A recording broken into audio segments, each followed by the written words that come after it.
Party అధ్యక్షురాలుగా నడిపిన అలవాట్లేదు, లేదా ఒక పార్టీని నడిపిన చరిత్ర లేదు. తన ఏరియాలో తను పార్లమెంట్ అభ్యర్థిగా ఉంది, మిగతా చోట్ల ఇన్ఛార్జిగా వేసినప్పుడు అక్కడ లోకల్ వాళ్ళే చూసుకుంటారు. పైన వ్యవహారాలే ఇవి చూసి రావాలి. బీజేపీ తరఫున వెళ్ళినప్పుడు పార్టీని సంస్థాగతంగా వ్యవస్థీకరించడం అన్నటువంటిది పార్టీ చెప్పినట్టు ఆ రూల్ ప్రకారం కమిటీలు వేయడం, ఇదే కార్యక్రమం మీటింగ్లు పెట్టి చేసింది. ఎలక్షన్ క్యాంపెయినింగ్ లో మాత్రం అనుభవం ఉంది కదా ఆమెకు. ఎలక్షన్ క్యాంపెయిన్ కాదు కదా కావాల్సింది, ఎలక్షన్ ఎన్నికల ప్రచార కన్వీనర్, జాతీయ కన్వీనర్ గా కూడా చేసినట్టున్నారు ఆమె. అంటుంది అదే ప్రచారము సభలు ఇవి వేరు. అది కూడా ఏముంది, మనం వెళ్ళి మాట్లాడొస్తాం.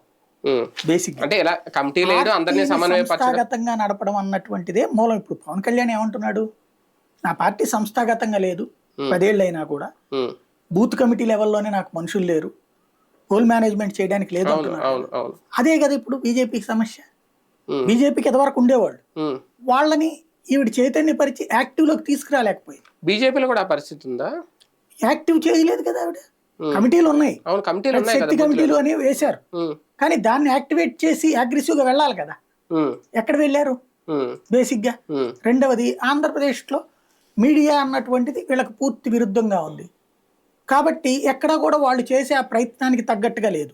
ఇప్పుడు దీనికే మీకు తమిళనాడులో కానీ తెలంగాణలో కానీ బండి సంజయ్ కానీ అన్నామలై కానీ ఏం చేశారంటే, పార్టీ అవగాహన ఉన్నటువంటి చదువుకున్నటువంటి వాళ్ళందరితో మీటింగ్